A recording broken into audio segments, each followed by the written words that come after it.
how do you replicate something, and what are the conditions of replication? So that's the basic theme over here. So when you make science move from one place to another, what are the conditions? And anyway, let me come to this. So,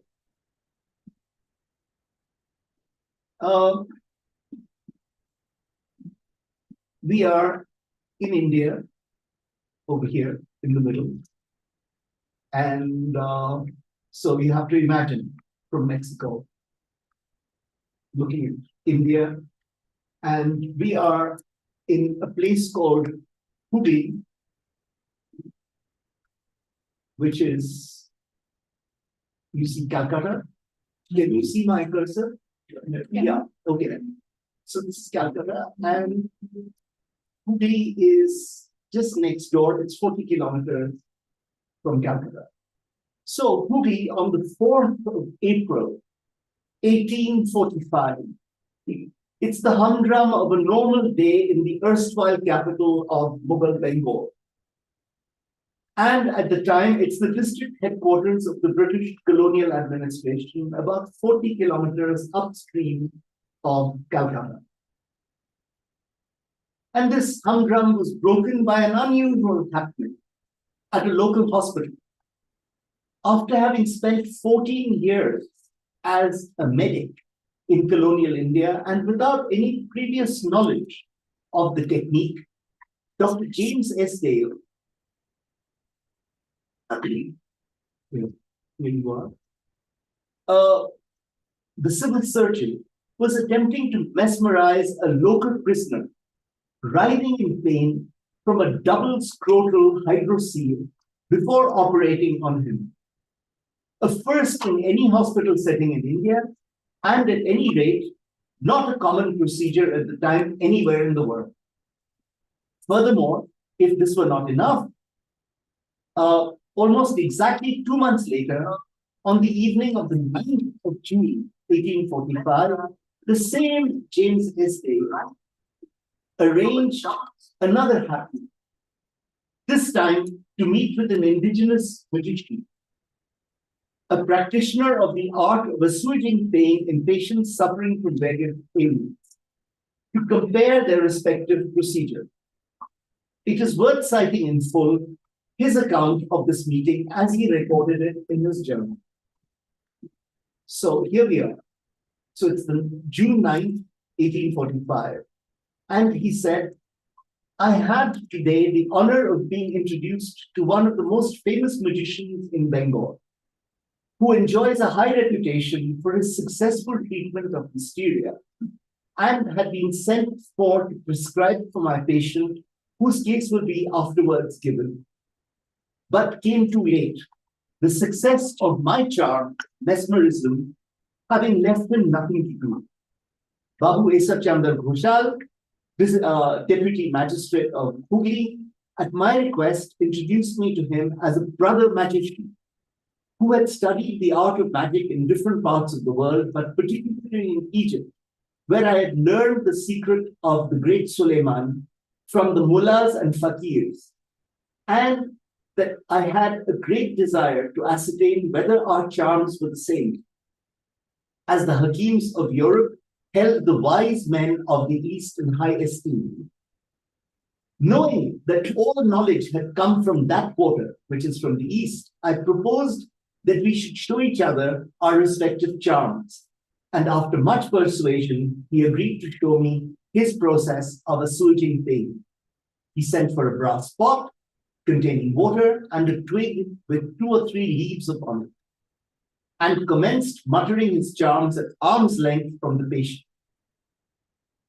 In a short time, he dipped his forefinger into the water and with the help of his thumb, flirted it into the patient's face, then took the leaves and commenced stroking the person from the crown of the head to the toes with a slow drawing motion. The knuckles almost touched the body, and he said he would continue the process for an hour or longer if necessary. And it convinced me that if these charmers ever do good by such means, it is by the mesmeric influence, probably unknown to themselves. I said that I was convinced of the great efficacy of his charm and would now show him mine, but that he would understand it better if performed on his own person. After some difficulty, we got him to lie down, and to give him due solemnity to my proceedings, I chanted with an invocation the chorus of the King of the Cannibal Islands. I desired him to shut his eyes, and he clenched his eyelids firmly, that I might find no entrance to the brain by that inlet. In a quarter of an hour, he jumped up and said he felt something disagreeable coming over him and wished to make his escape. He was over-persuaded to lie down again, however, and I soon saw the muscles around his eye beginning to relax.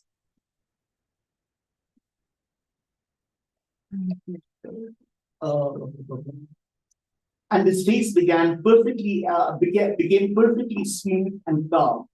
I was sure that I had caught my brother magician napping.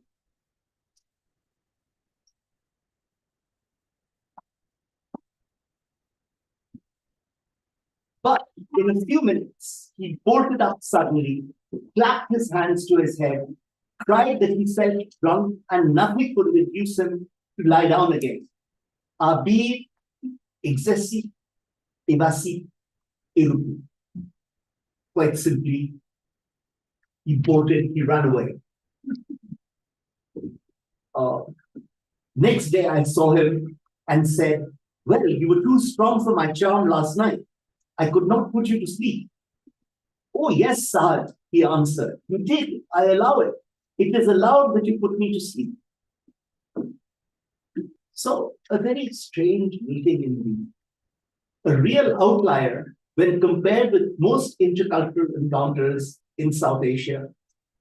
Although overlooked by most historians of science and medicine in colonial India, this episode has not escaped the attention of recent post-colonial scholarship, arguing that the same violent processes that produced colonial power also produced scientific knowledge. These scholars have framed the encounter described above, along with James Esdale's whole mesmeric project, as a theatrical performance, an instance of Western science's condescending attitudes towards traditional medical practices in its drive to colonize Indian bodies. A similar line is also followed by the one historian of science who in recent years has studied Esdale in some detail. And indeed, a prima facie reading of the above passage might lend some credence to this interpretation. We shall return to this aspect in some detail in the discussion later. However, let us consider some of the questions this extraordinary passage raises for the historian of science and medicine. For one, given the sense of superiority commonly recognized amongst Europeans in general and colonial administrators and technical personnel in particular, we should not expect James Esdale to seek out an Indian magician, introducing himself in fraternal terms as a fellow magician, to boot, to compare their respective knowledges and practices. What in the first place would have attracted an Edinburgh-trained senior surgeon in the colonial administration in India to mesmerism, a phenomenon of questionable reputation amongst many in the medical establishment in both Britain and in its colonies? How did Esdale learn about mesmerism thousands of miles away from its place of elaboration, especially the exact procedures to perform it without the ability to witness them directly? How did he then try and replicate these procedures in the distant tropics, and what did it take for him to succeed? How did his unorthodox practices go down with the indigenous population, his colleagues in the medical establishment, the colonial authorities, and the world beyond? These and other related questions take on a special meaning today in light of the abiding problem in recent years for historians of science and science studies scholars to understand how knowledge and knowledge practices move from their place of elaboration to other locations and what sorts of investments need to be made in order for them to successfully take root elsewhere. Indeed, as the positivist foundations of the history of science weakened in the 1970s and 1980s, attention radically shifted from recounting its inexorable progress, grounded in a perception of knowledge as being disembodied and universal, and everywhere and nowhere viewed, to demonstrating the crucial importance of the historical, cultural, social, gendered, and geographical context of its production. Contingencies of place then came to acquire his key importance in recent sociological and historical studies of science. In this post-positivist view, the primacy of universality over locality has been reversed. The question of science's claim to universality, the processes of the spread of ideas, texts, practices, norms, instruments, procedures, and protocols from their site of invention has been reformulated, and it has itself become an object of historical, social, and political inquiry. Science is then not simply diffused thanks to its universal nature, but is locally created, and only subsequently, through a series of investments and deliberate strategies, does it become mobile and can circulate beyond its site of elaboration. These have been variously identified in technologies of dissemination, the standardization of measurement, corporeal discipline, and centers of calculation. However, there are two caveats to be borne in mind here. Firstly, these mechanisms are said to apply to those knowledges and practices that are already standardized before they can move beyond their places of elaboration. However, in the case of mesmerism, there was no standardized, disciplined practice prior to its circulation, at least during the period under consideration here. Like several other open-air scientific practices, it was elaborated, as we shall see, through processes of circulation and interaction with practices specific to the respective localities where it was used. Secondly, these mechanisms of definition have until recently been studied within the limits of what is intuitively labeled Western science. Beyond these frontiers, Western science is supposed to either freely spread and be received purely because of its universal validity, or else to suddenly hit the glass wall of traditional or indigenous knowledges of non-Western society. Intercultural knowledge encounters in history are thus preponderantly conceived in agonistic terms of hegemonic imperial colonial domination, of resistance by local cultures, or again of mimicry or hybrid capitulation. As such, they have largely been left to the scholarship of classical colonial and post-colonial social, cultural, and political historians, and has rarely been engaged with STS-inspired questions. However, there has been a growing trend amongst historians of 20th century science to move away from the traditional national or civilizational categories towards transnational, transregional, and global perspectives. Equally, renewed scholarship on colonial intercultural encounters in the early modern and modern periods have convincingly argued that the very categories of colonizer and colonized are not clearly delineated in history.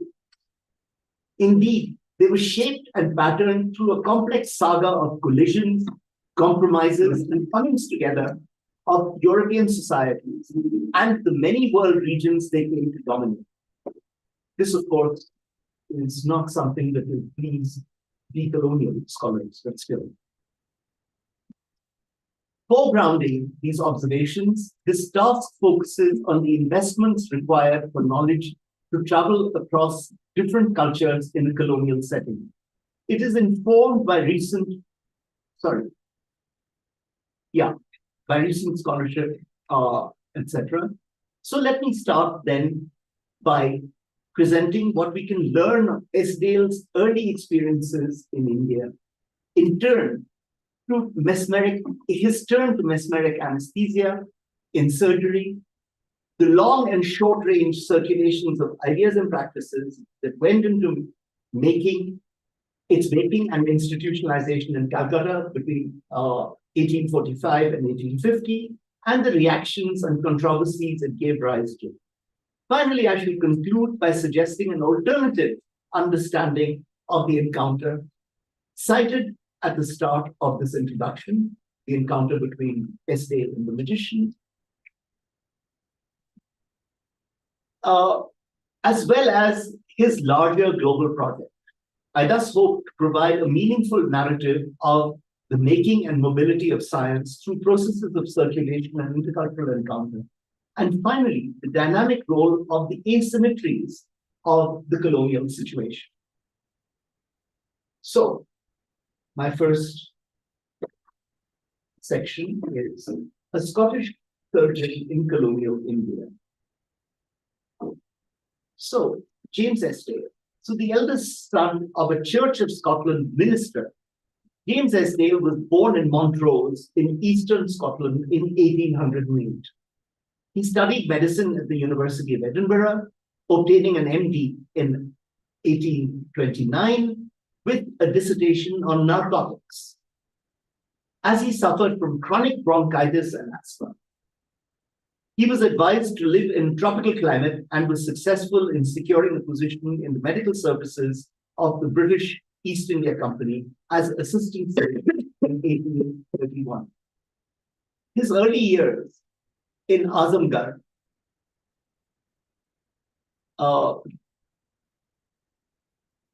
in central North India, so this is somewhere over here. You can't actually see Azamgarh in this map, but it's here, in the middle of North India. Seem to have passed, so these years passed uneventfully. There was nothing that happened here. Esdale was promoted and posted as civil surgeon at Hooghly in 1839. So he moves down the Ganges Valley.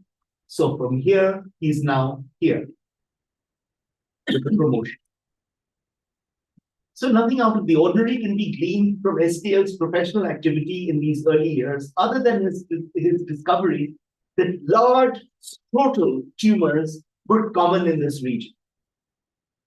Indeed, these singular prodigious tumors are so common in Bengal, he observed, that they may be considered as an endemic curse of the climate, the disease being largely confined to the seaboard of India.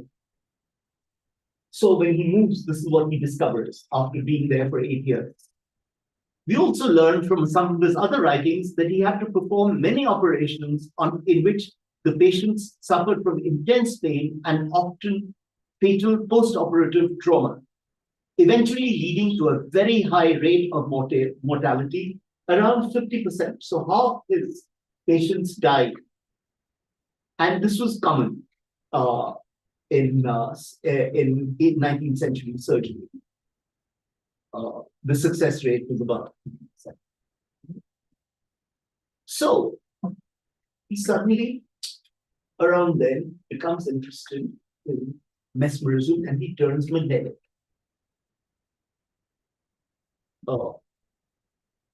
So it was the search for a means of alleviating suffering among the natives of Bengal that brought Esdale's attention to mesmerism. In his wide readings around the subject, Esdale was particularly struck by a recent request from the Archbishop of Lausanne and Geneva to the Pope, asking whether Rome would permit the generalized use of animal magnetism in his diocese. So this happened in 1841. He remarked that while Rome summarily rejected the request, the judgment did not contest the facts. That is, the reality of the phenomenon referred to as mesmeric or magnetic. It was based purely on the dread that it was probably, this is what Rome wrote back, it was probably of diabolic origin. So it was the devil who was doing this, and that was the reason why it had to be rejected, not because it was empirically false. And so Estelle began to understand that mesmerism as not a new and unnatural art, because purely on moral grounds that it was rejected. And he concluded that there is every reason, I'm quoting from him, to believe that it is the oldest and most natural mode of curing many of the severe, uncomplicated disease of the human race. Like other animals who instinctively rely on natural surroundings to find cures for their ailments, man too had probably some instinct by which he was directed to a natural medicine of sovereign virtue. If the mumbo-jumbo men of Africa, the medicine men of America, and the charmers of this country, India, ever succeed in relieving their patients, and in India they do, he says, I am disposed to think that it is generally in cases curable by mesmerism. Mesmerism is actually practiced in India and has probably been so for since time immemorial, like every other custom in this immutable society. So for him, the medic's role, instead of doubting or dogmatizing about mesmerism, was then to put his convictions to test. And I quote from him again, for it is to be done, he says, stressing done, and not talked of only. The subject needed to be taken up experimentally. Without, and I quote him again, without previous knowledge of it and having no theories to make or defend that the truth or falsehood of mesmerism may be speedily decided. So he said, put aside all your beliefs and your prejudices and just do the experiment. Conscious of the hostility of his own medical hierarchy in Britain and even amongst his colleagues in India, Esdale resolved to find out the truth for himself on the first favorable opportunity, which, in order to avoid any suspicion of contrivance and complicity between him and the patient, entailed finding a patient who would fulfill at least the following 5 conditions. And again, these are the 5 conditions that he lays out. Number 1, the purely accidental and unpremeditated nature of the experiment. So you don't think and you don't build a laboratory to try the experiment. Or want of consent between the parties. So there is no consent. You don't ask the patient anything at all. The patient is not supposed to know what you're doing, and that's it. Operators want of belief in his own power. So the operator, in other words, he himself, has to be skeptical completely. He doesn't believe that he's going to succeed. For I had never seen mesmerism, he said, and all I knew about it was from scraps in the newspaper. Number 4, the absolute ignorance of the patient, it being impossible that he should ever have heard of mesmerism. So he should be completely ignorant. And 5, the impossibility, therefore, imitating the mesmeric phenomenon. So he lays this out. These are his preconditions. Now, the opportunity presented itself on the 4th of April, 1845. Madhav Kaura, a low caste, illiterate, and ignorant felon, condemned to 7 years rigorous imprisonment in the Hooghly jail, afflicted with double scrotal hydrocele, was brought to the hospital, where Esdale immediately drained some of the liquid and disinfected the incision with corrosive sublimate, which is bichlorate bichloride of mercury. Seeing the man, nonetheless, continue to suffer from acute pain, he decided to operate upon him under mesmerism with the help of his Indian colleague, Dr. Chowdhury, who was in charge of the hospital. He reckoned that Kaura, I quote him, the very worst specimen of humanity, theoretically considered, not practically. Why did he need some for his experiment, as he could never have heard of mesmerism, thus eliminating all risk of collusion between operator and subject. In addition, he fulfilled the other four above-mentioned conditions. However, never himself having witnessed mesmerism at first hand, learning that Dr. Chaudhary had only seen it practiced once before, but without effect, while a student at the Calcutta Medical College, and unable to reach the Bengali magician we saw earlier on, he was only to meet a couple of months later, the magician he was only to meet a couple of months later, he decided to devise his own technique.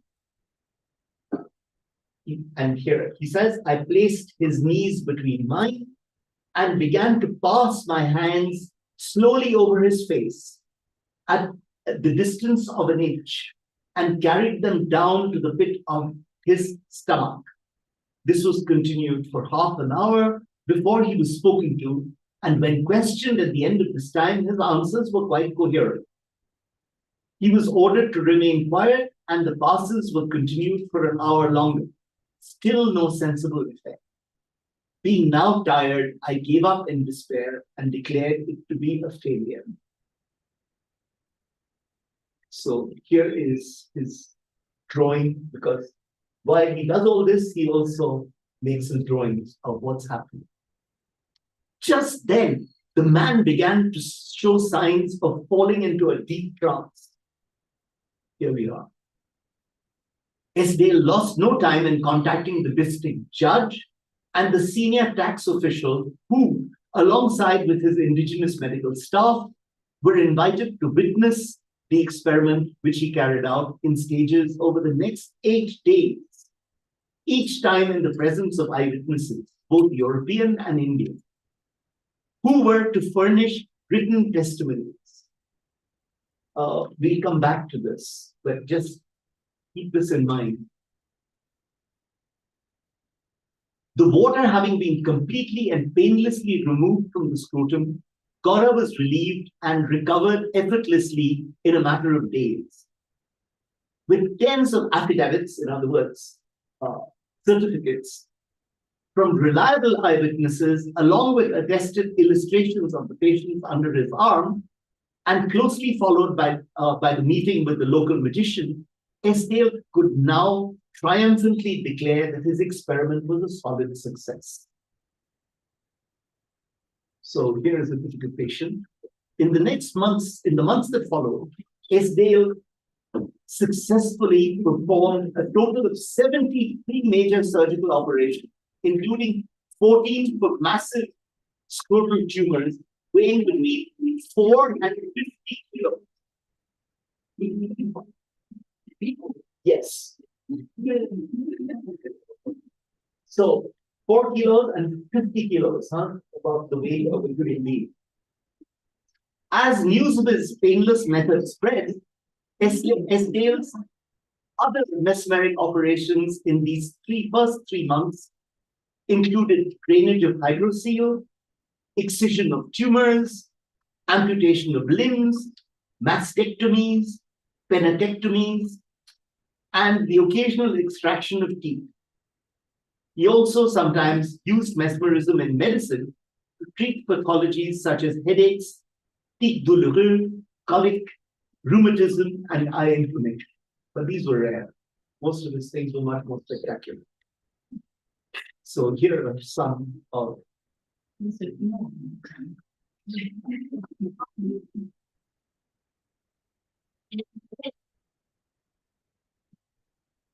And here is the list.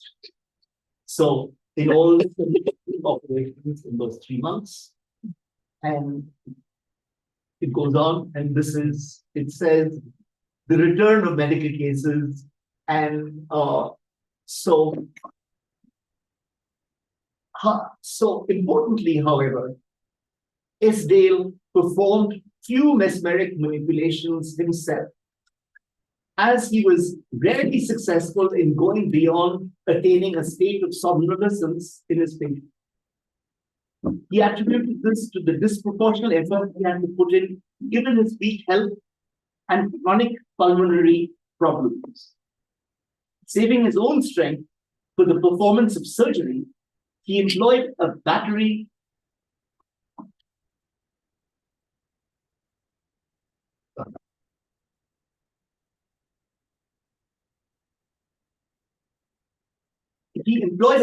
of about a dozen indigenous Hindu and Muslim mesmerizers aged between 14 and 30 years, most of them compounders and dressers from the Hooghly Hospital.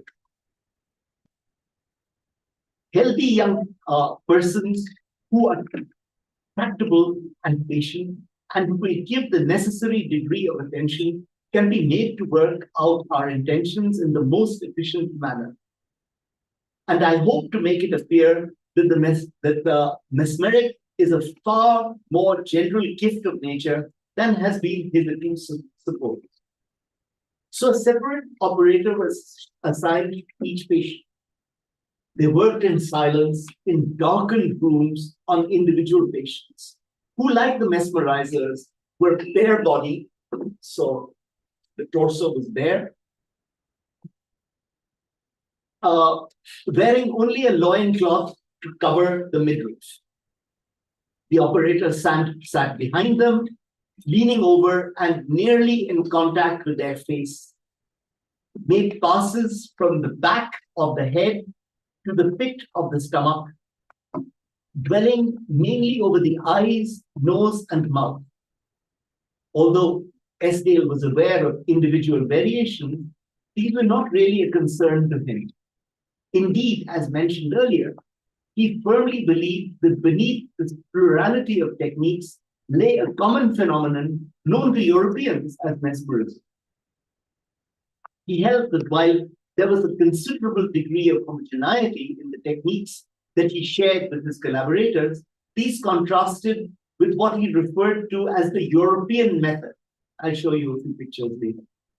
A contrast he dwelt on in some detail in his writings. What mattered to him was that the same effects be produced on the banks of the Thames, the Seine, the Rhine, and the Hooghly, where he was. Climatic differences were irrelevant.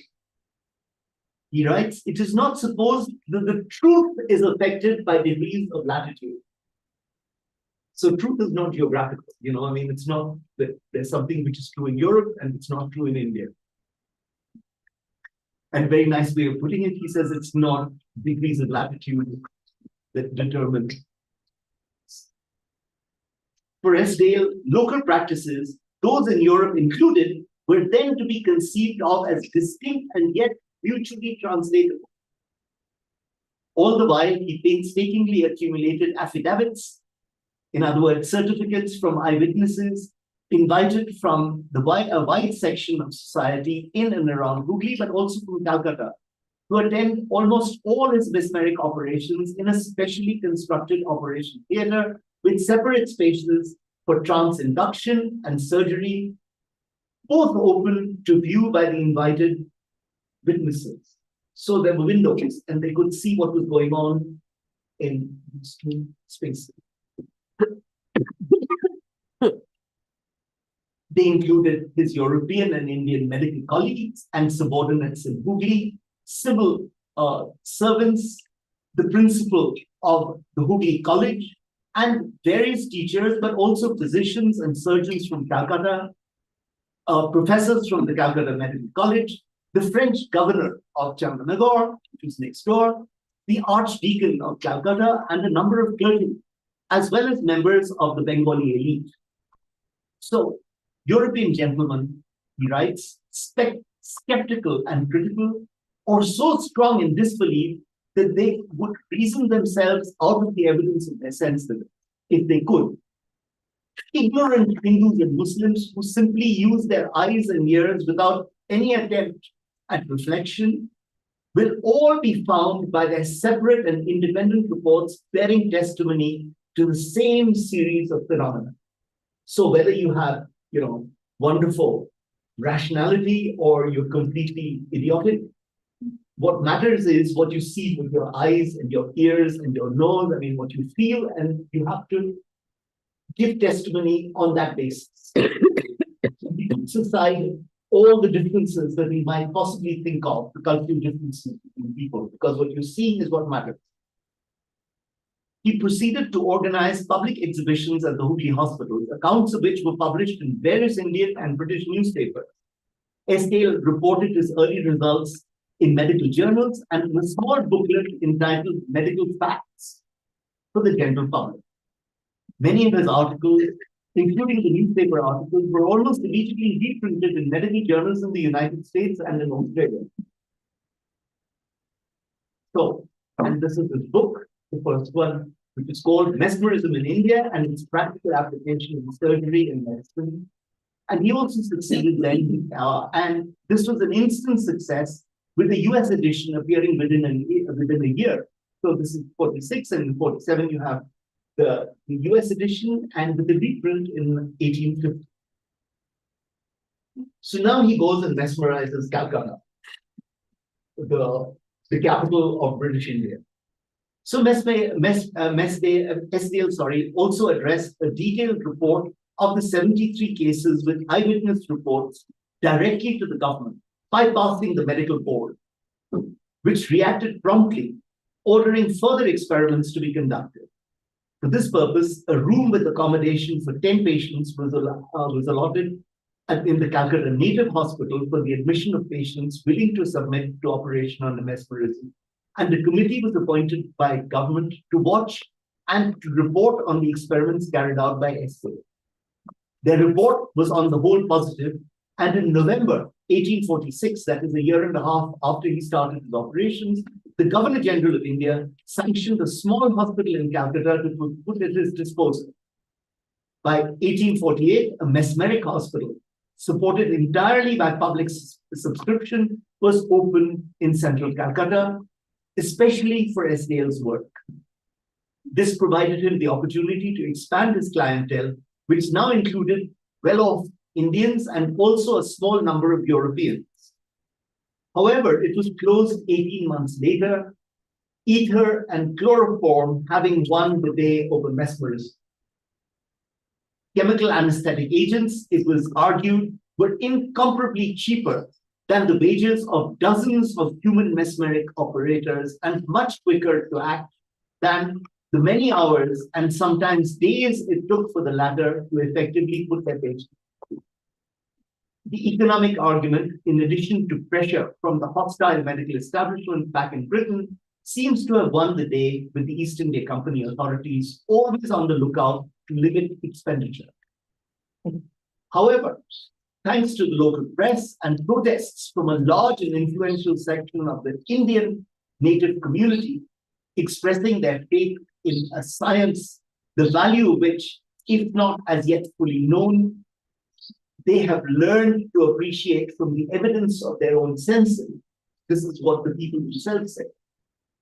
The Mesmeric Hospital reopened in another part of town, although far removed from the city center, and thus less visible, it still attracted patients and attention.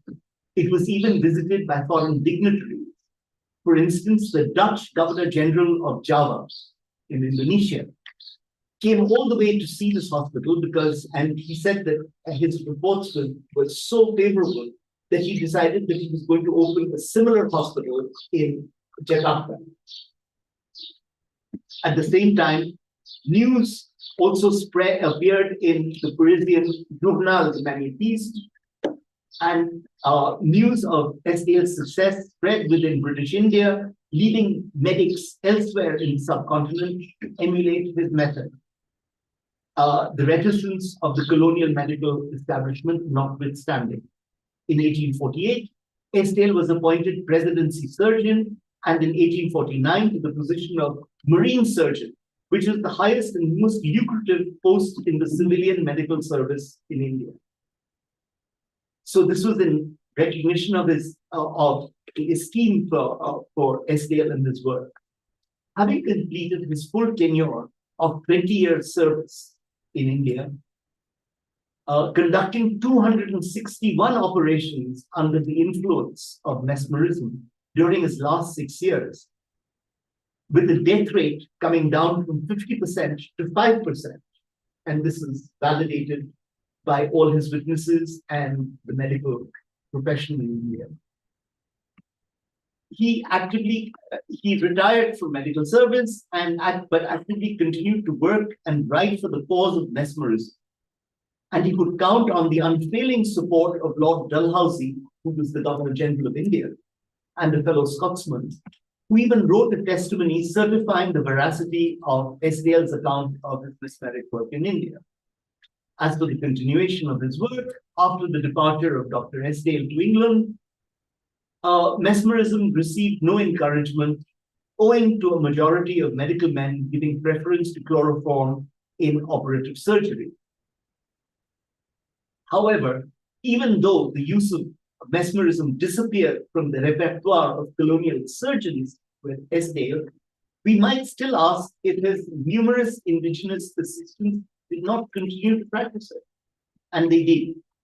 So while we do not have detailed accounts of this, we do know of reports from everywhere else in India that his own assistants were then practicing this until at least 1863.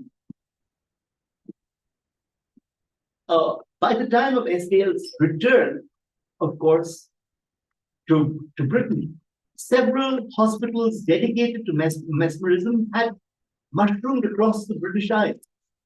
He continued to write and campaign for the globalization of mesmerism as an effective anesthesia.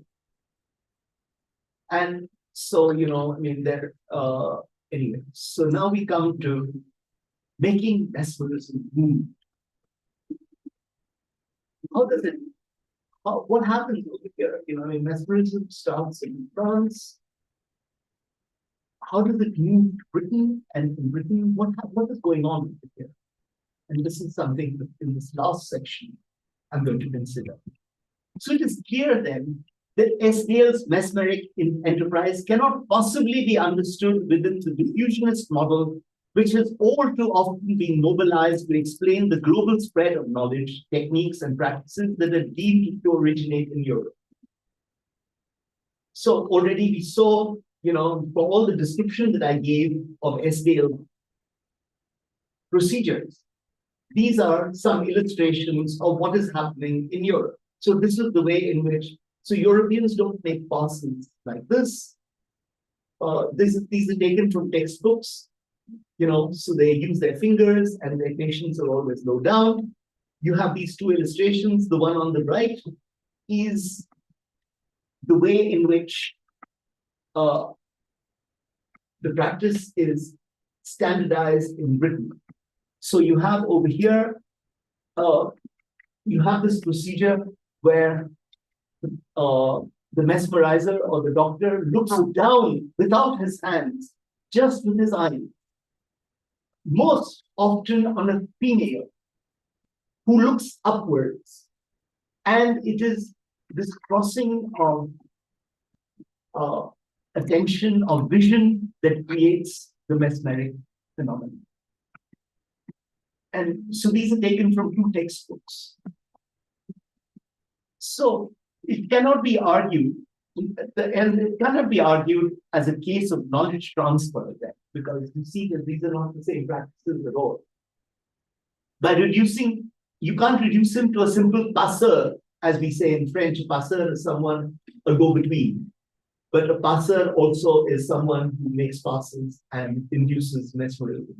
So, but I don't intend fun. So he's not a cog in the wheel, a simple one-sided intercultural transmission. Indeed, Esdale's enterprise bears little relation with the animal magnetic movements that had stirred continental Europe since the last decades of the 18th century, which were more concerned with the operator controlling the subject's will and senses than with its use as an anesthetic. And here is another illustration from 1884 in the Bois de Boulogne in Paris. This is a duel between a French nobleman and a German physician. So they're there, so instead of guns or whatever else, they're trying to mesmerize and kill each other with mesmerism. This is as late as 1884. So in recent decades, there has been a renewed interest in Esdale amongst some social and cultural historians of science and medicine. However, much of this recent interest comes from post-colonial and subaltern studies, as I mentioned earlier, scholars who have been quick to denounce Esdale as a paragon of colonial attitudes to Indians and their colonized body. These critiques are largely based on a series of sharp dichotomies. Firstly, between scientifically rigorous metropolitan medicine and lax colonial medicine, where the rigorous norms of the metropole are slackened and where research that is unthinkable and not ethically permissible in the metropole, despite still being based on science, can be practiced.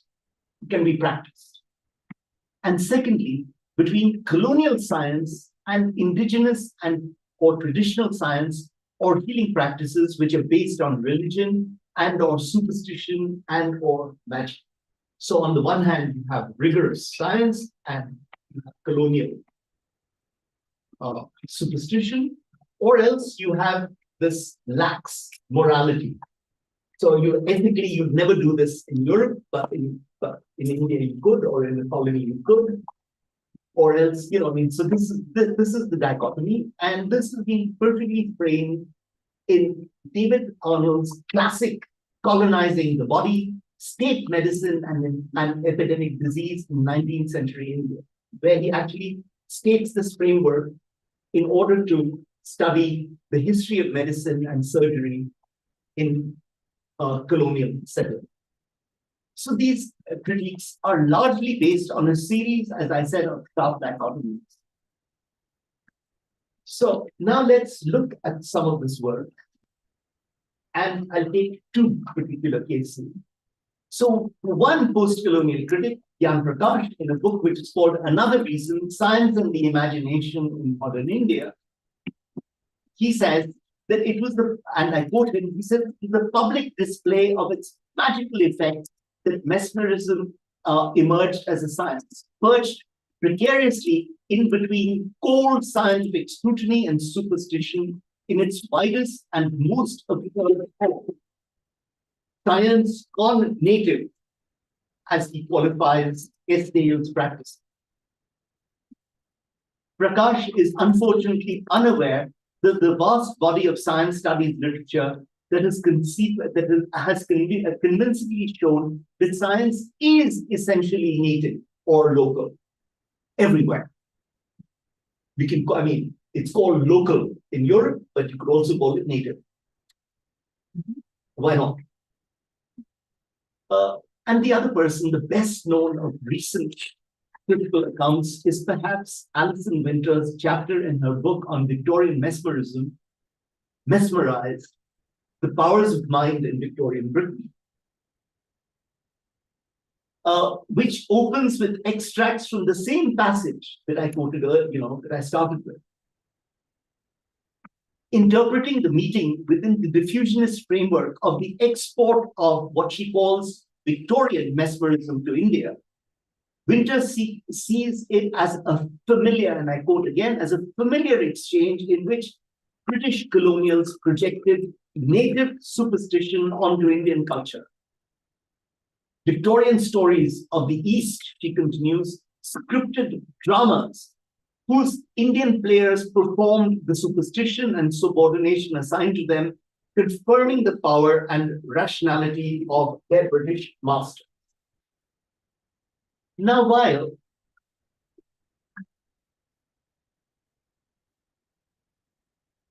it is true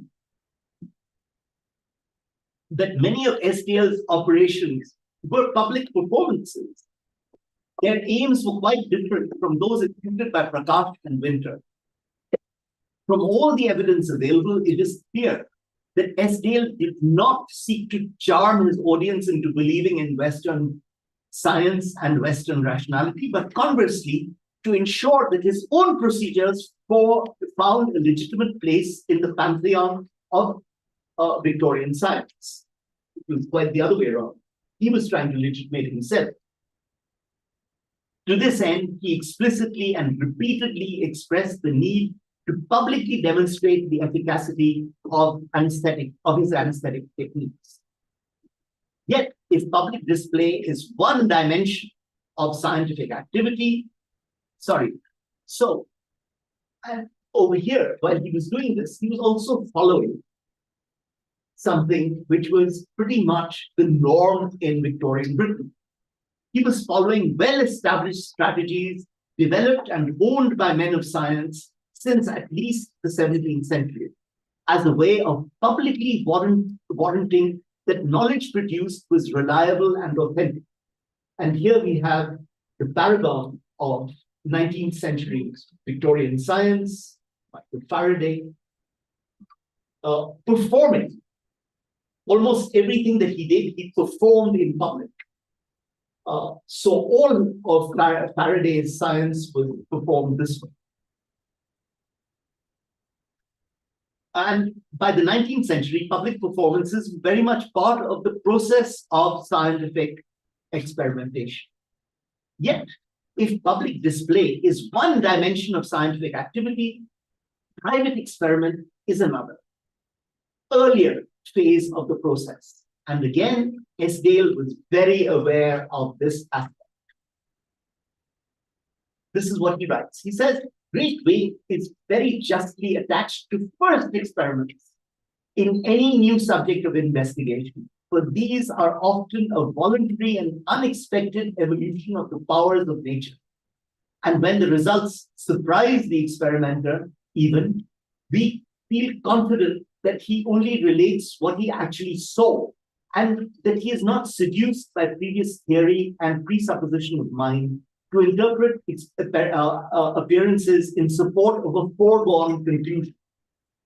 So unlike Faraday and other 19th century men of science, who conducted these experiments in the seclusion of his basement laboratory, Esdale needed to conduct his early experiments in the presence of a limited set of hand-picked witnesses with the appropriate professional and social credentials to testify that no what calls hocus pocus, in other words, say with the hand, no magic, no pretensions of exclusive powers, no attempts at concealments are resorted to. It is important to point out here that these audiences were not composed purely of Indian viewers, as his post-colonial critics imply. On the contrary, they were mixed, picked each time from amongst his European and South Asian medical colleagues, colonial administrators, European missionaries, and the Bengali elite.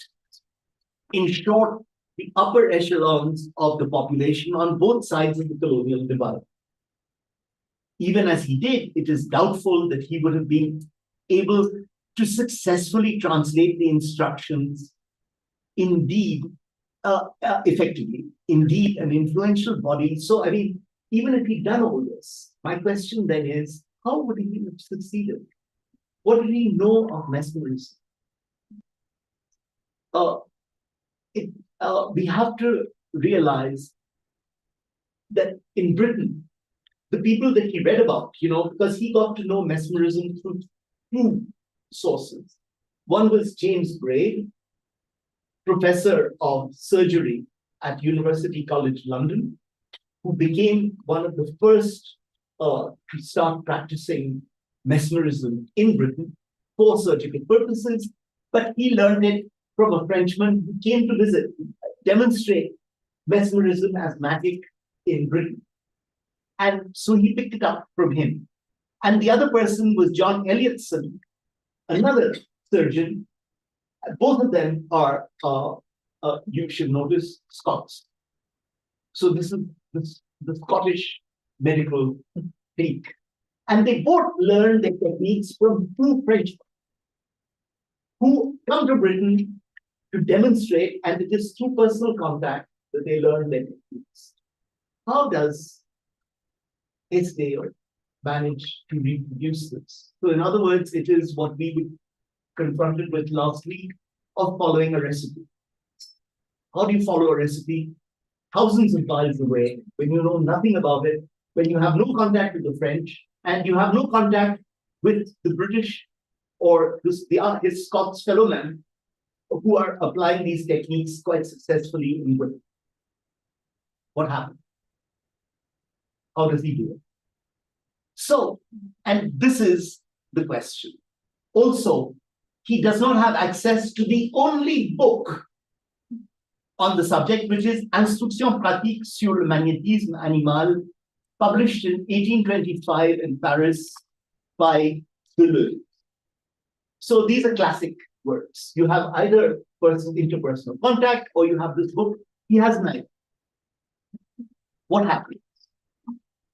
And because he himself says that he's never, ever touched a book, nor seen anyone mesmerizing anyone else.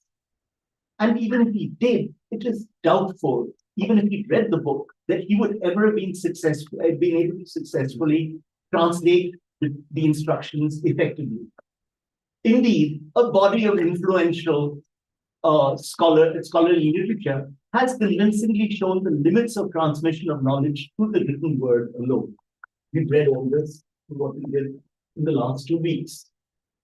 Over here, to see what happens when there's a body of literature which tells us that it is almost impossible to do these sorts of things unless there is some transmission of what we call embodied knowledge or tacit knowledge. And this is essential. So now we have to then look at the fact that there's a lack of this knowledge completely. And that is why he goes to see the local magician. Because he believes that these practices are universal. Everyone practices it. Maybe they don't label it mesmerism, but we have the same practice. There is underlying all these similar things. So he has to then learn his practice, or at least get it certified by the local magician who has a reputation. That's one way of doing things. The other way is testimony. So he gets all these, the first person, he gets the local magistrate to get him to meet the magician. It's in the local magistrate's house. So you have already a legal dimension.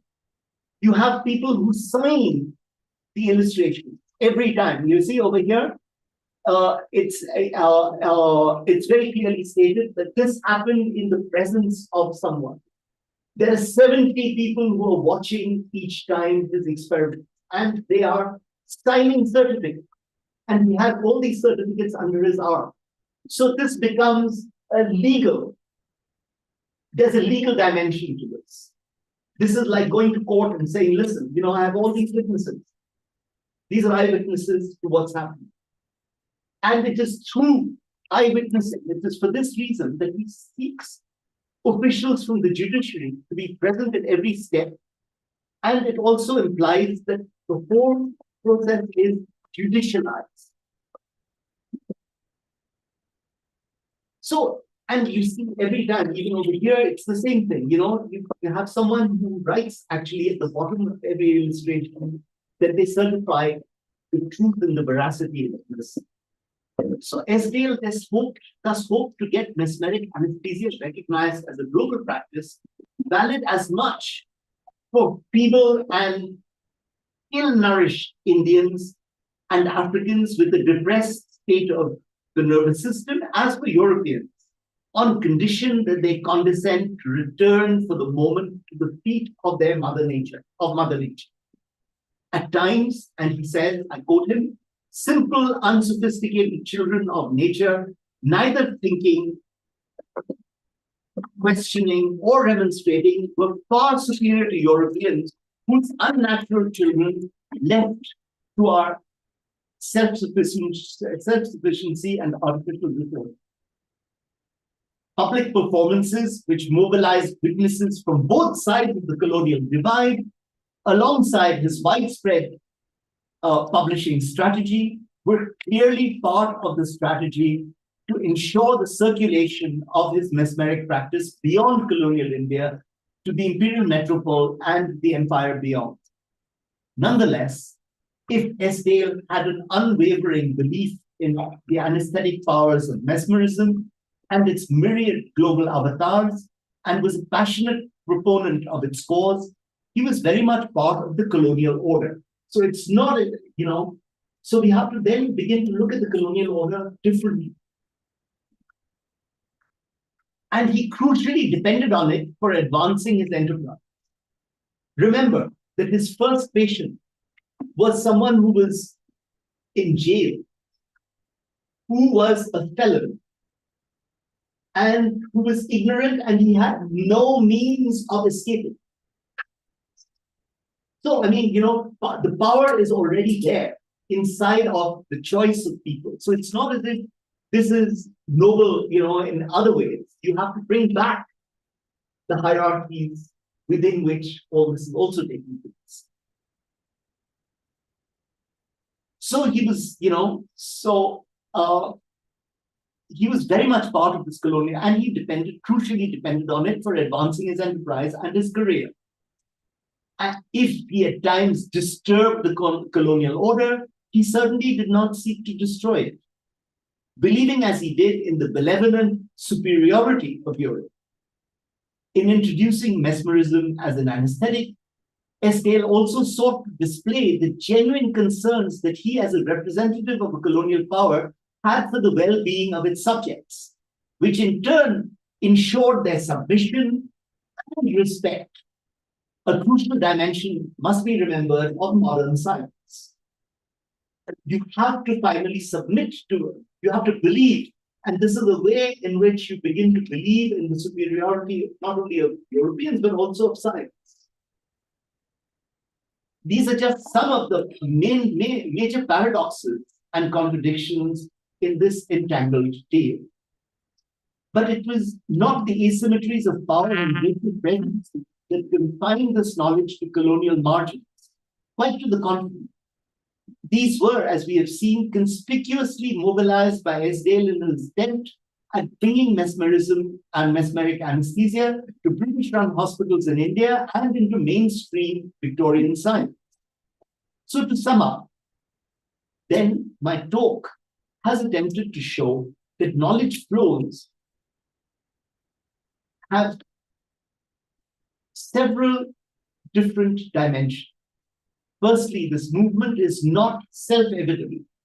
It involves investments and consciously crafted strategies by scientific actors to continuously unpack what ostensibly moves as a black box so as to transform and reconfigure it for their own purposes.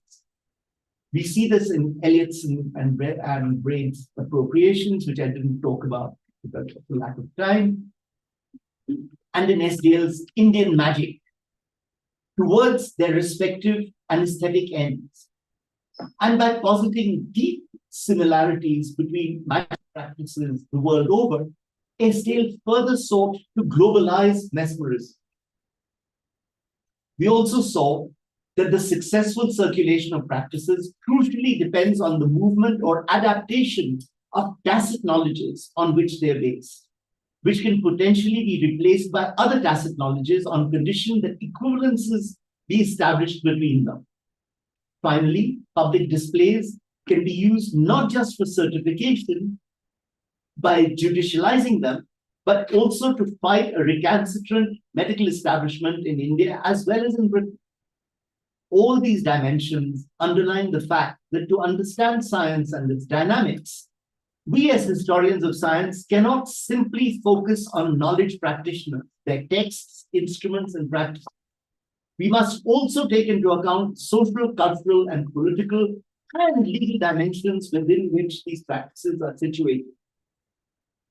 These do not only provide a context, a passive backdrop to scientific activity, but as we have seen, are themselves actively mobilized and reconfigured in the construction and circulation of knowledge. Thank you.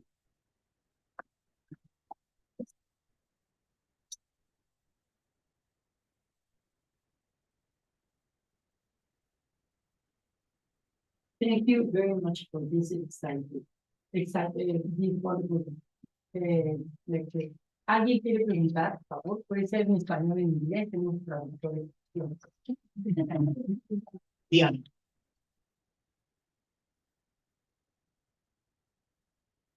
Es para la transmisión que está en vivo. Gracias. Hi, thank you for the talk. It's just a very like precise question because unfortunately I wasn't really emphasis on that.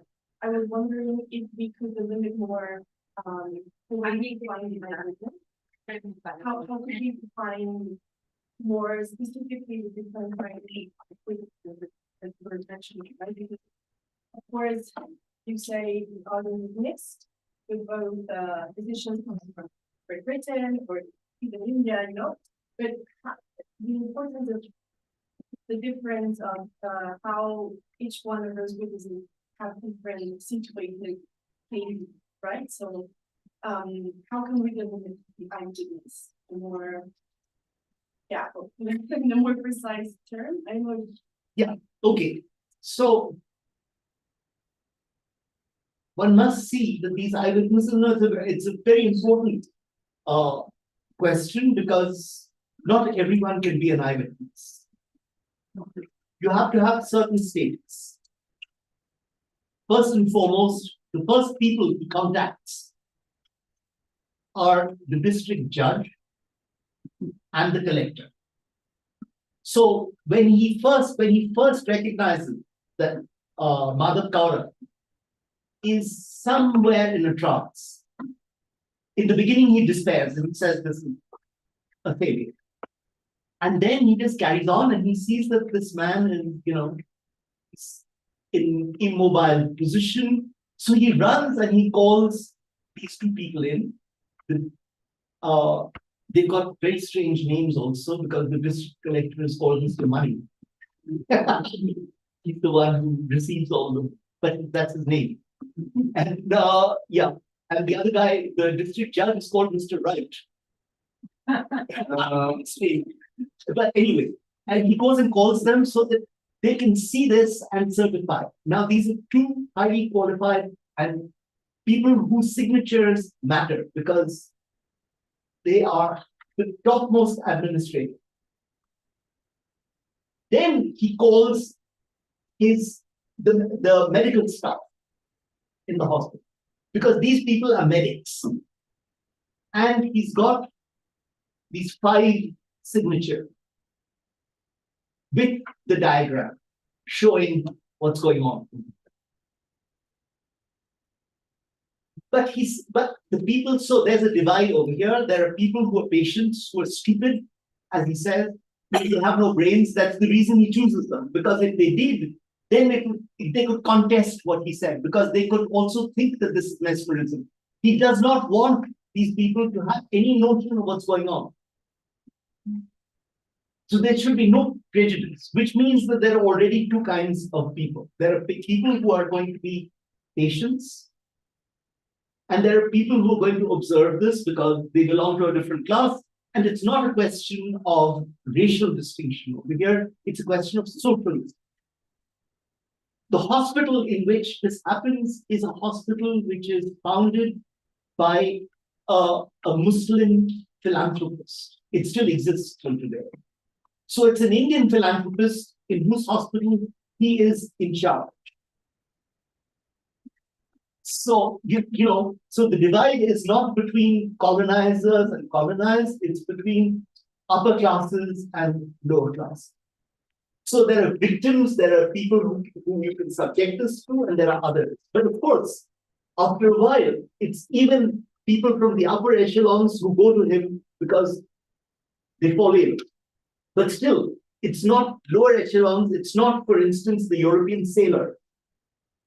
Calcutta is the largest port in India at that time, and there are sailors from everywhere in the world, but sailors are not capable of giving evidence.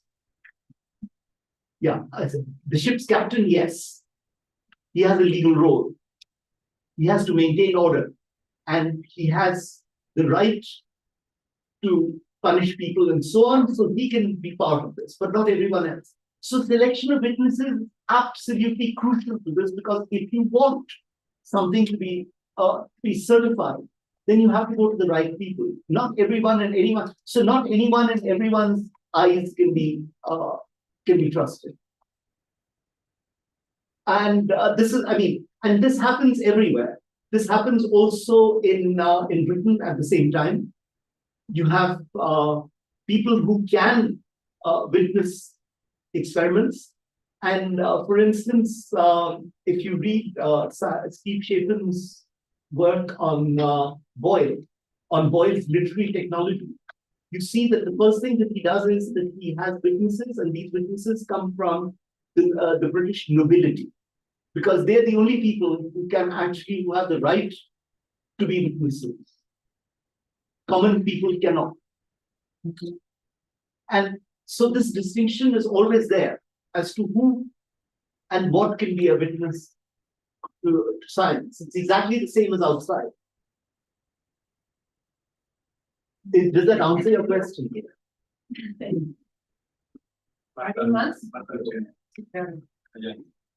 So thank you so much for the talk. I have a lot of questions. First, would you say that they are saying that different practices around the world are the same, like it's the same phenomenon? And it caught my attention that in this practice, in this specific practice, that it's an argument to say this is a natural way to anesthesia, but in other ways it could be this is knowledge. This is knowledge because it's universal. So it's the same argument, but in different interpretation of the same. And also, I think that it needs a process of translation between practices, which means that he has identified an essence. But how does he explain that? Like, what's the vera causa behind mesmerism? Why does it work? Or mesmerism, or the practices in Britain and France? Okay, so yeah, I mean, this is again essential to understand any kind of intercultural encounter. In other words, if you're going to say that the encounter takes place between two knowledge systems, then I think you're barking up the wrong tree. You'll never get an answer. So, for instance, shamanic practices over here are very different from shamanic practices in Africa and in Europe. I mean, approach shamanism exists even till today in Europe. It continues. Not in big cities, but in the countryside, we still have shamanism. But these are very different practices. And yet, if you look at them as procedures, they're more or less the same. So we were talking the other day with Tere about one of her colleagues who works on marine technologies of making boats for in the conquest of Mexico, and how the technologies were very different. But the craftsmen finally recognized that what someone in Europe and someone over here is doing is with wood, they're actually crafting something. There's a practice. And although your gestures might be different, Mario cuts potatoes like this, and I potatoes like that. We're finally doing more or less the same thing. And we can compare what we're doing. So, what all these people understand is that there's a level of theory, and theories are incompatible. But behind theory, if you're trying to actually do something, then you have to get to the level of practice. And in practices, finally, the differences there are differences, but these differences then become comparable. You can actually compare them because there's an end result. Have we finally made a Spanish tortilla or have we not? Can you call it that or not? Or is it something completely different? No, finally, what we're doing is more or less the same sort of thing. We're getting more or less, but we're doing things differently. Spanish, Mexican. Exactly. Yeah, but the point is that we are still in the kitchen. We're still doing things. There's something which brings us together at the level of practice. After that, I might be superior. My way of explaining it is scientific. Yours is not. Yours is superstitious. Yours is, but that doesn't matter. Finally, we're trying to work things out together. We're trying to understand because we have to get to the practice. And in practice, there's something which is similar. So I can find an equivalence between our practices. This happens all the time in technology transfer, for instance. If you're looking at how something moves from one place to another, factories or technologies never move as a whole. They try to move them, but when they do, it requires it is possible, but it requires a huge investment. But normally what happens is that you have to understand how things work elsewhere and then adapt your practice to the local circumstances. Say, for instance, in a factory, labor laws are different. You cannot do the same thing. You cannot have people in the same configuration in two different places. You have to then modify the whole workplace, with the workspace differently. So you have to go down to at the practice level and not stay. In order to understand these things, what I'm trying to point out is that you don't stay at the level of theory. Shamanism and mesmerism are two completely different things at one level. At the level of practice, finally, you can do things your way and I can do things my way, but they become comparable. And then you say, okay, I don't have this, but I can construct something with what I have. You see what, and that's one of the ways in which things can move. That's one of the ways in which mobility takes place, which is through what Michel Serres, a French philosopher, calls la traduction, translation. So translation is not just, something word for word. It is a movement. As translation, the word means that, translation, it means movement. So it's like a metaphor in the Greek sense of the term. That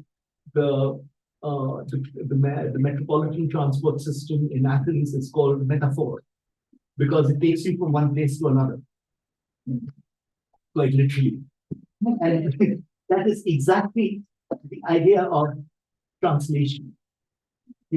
It's this movement, which means that you cannot, you move in space, but you also move somehow in meaning systems, but these meaning systems are more or less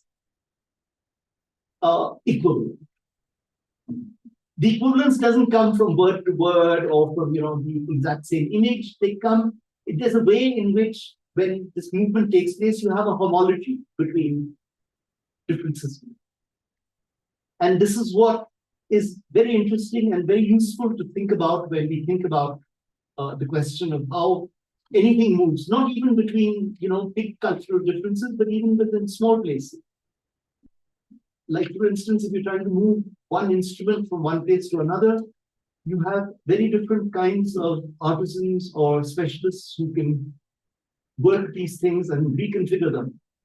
I just visited the what's it called? The laboratory?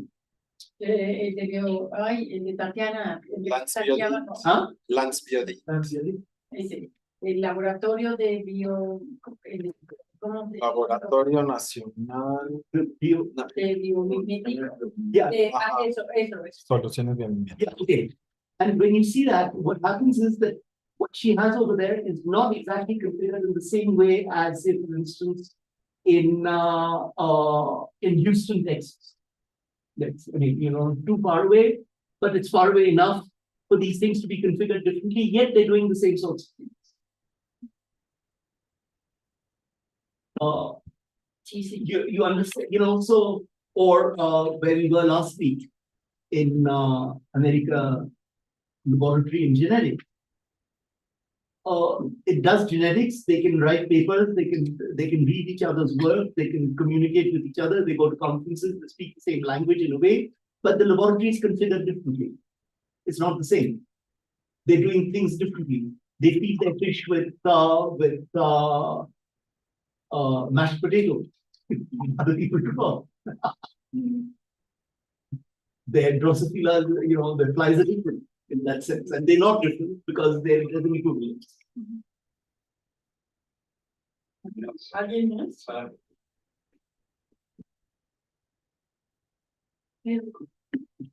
I was wondering if any of the procedures or any of the things that were done in mesmerism pertain to the modern sciences nowadays, or any of that style of thought influenced the modern sciences. Yeah, it's a very interesting thing because today, if there is one set of specialists who are actually very interested in Esdale and his writings, it is modern hypnotherapists and mesmerists in surgery. So the National Institute of Health in Washington has invested a huge amount of money in trying to redevelop Esdale's techniques, as also in Melbourne, in Australia. So there's a recrudescence of interest in Esdale, very specifically, because of the fact that we have this detailed account of almost every operation that he did. And so for medics and for medical, not only for medical history, but also to try and recover the practices and what he was trying to do, especially today when we are looking for other ways rather than chemical anesthesia to operate upon people, which, because these operations don't leave the same kind of, they don't have the same after effects as with anesthesia. You get out of the operation theater and you're perfectly normal. You can walk around, you can do everything, which is what he documents. Because not only does the success rate rise to 95% from 50%, but it's also that people feel no effects. After you're walking around, you're doing things. He cures a number of people of illnesses, and most people. Like, for instance, when he operates upon them, there are even people who lose their limbs. And they don't, they can walk. After that, of course, they can't walk normally because they don't have another leg. But they don't feel the pain, and they don't feel what most people who lose a limb feel, which is that you have this ghost limb forever. You can still feel pain, you can feel all sorts of things, and in this form of surgery, you don't. So, I mean, if you want to know, but again, it's not as if they're trying to recover his. They're doing it in today's world, in our situation, in hospitals which are configured in a certain kind of way. They're trying to reconstitute all this. Of course, they can't recreate his colonial world either. It's not. You can't go back to that. Anyone else? This mine is a more general question. Esdale leaves for India in 1831. Yeah. It was the same year that Fitzroy and Darwin were leaving for voyage to around the world. Yeah. As part of a expansion program of the empire. Yeah. I this was part of this expansion program. I think idea that colonized India. Yes and no. I mean, this is, this is different. For one thing, I did not get into the idea, the reason why all these people are Scottish. Darwin is not. Darwin was part of of the metropolitan expansion. Whereas, if you want to know a little more about this, then you have to get into the hierarchies inside of Great Britain.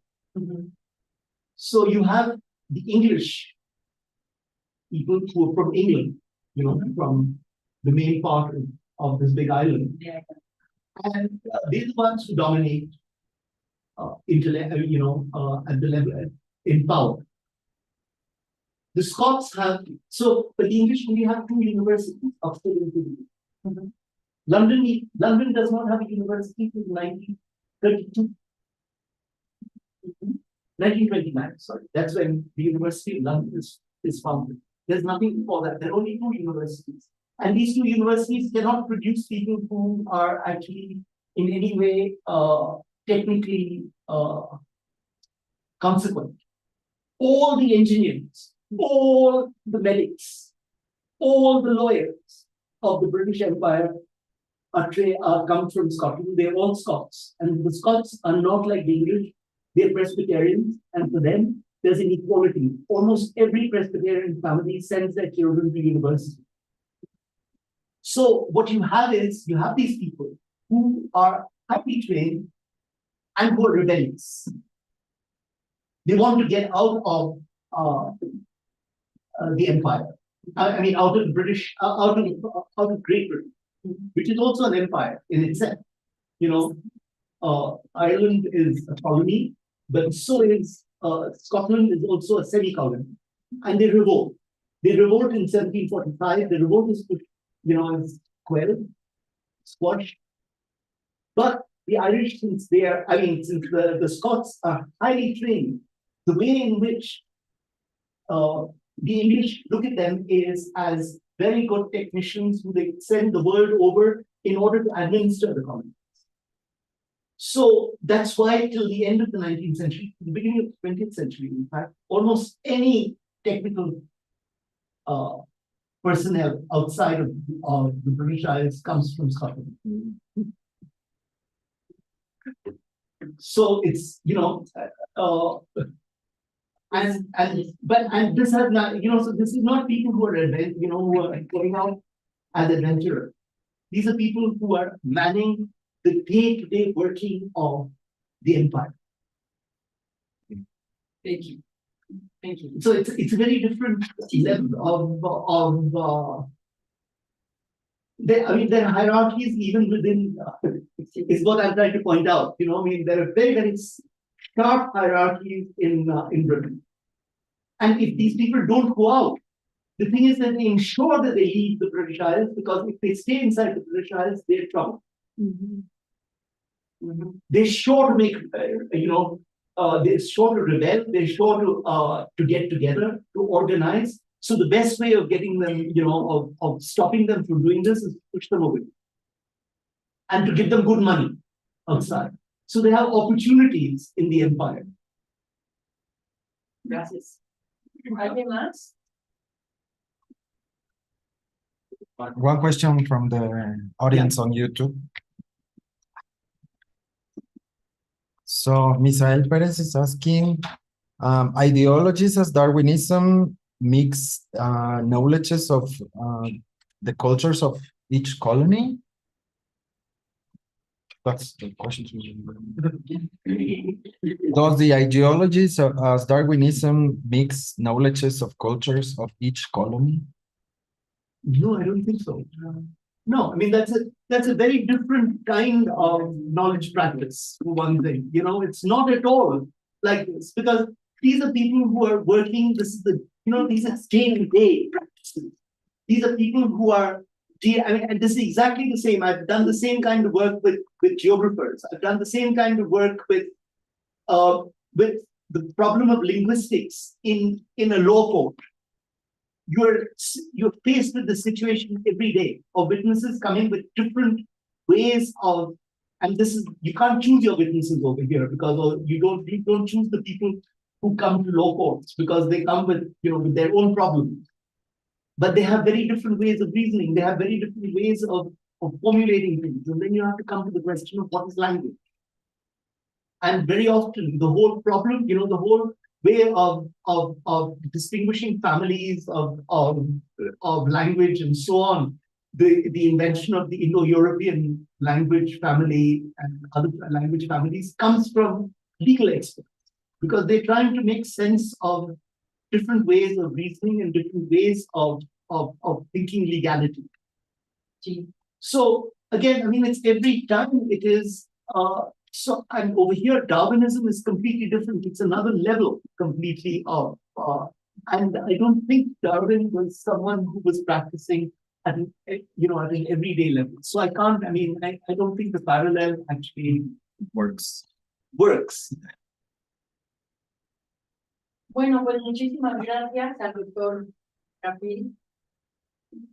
Muchísimas gracias al doctor Kapil por esta magnífica conferencia. Gracias a todos ustedes y aquí damos por terminado el evento. Gracias.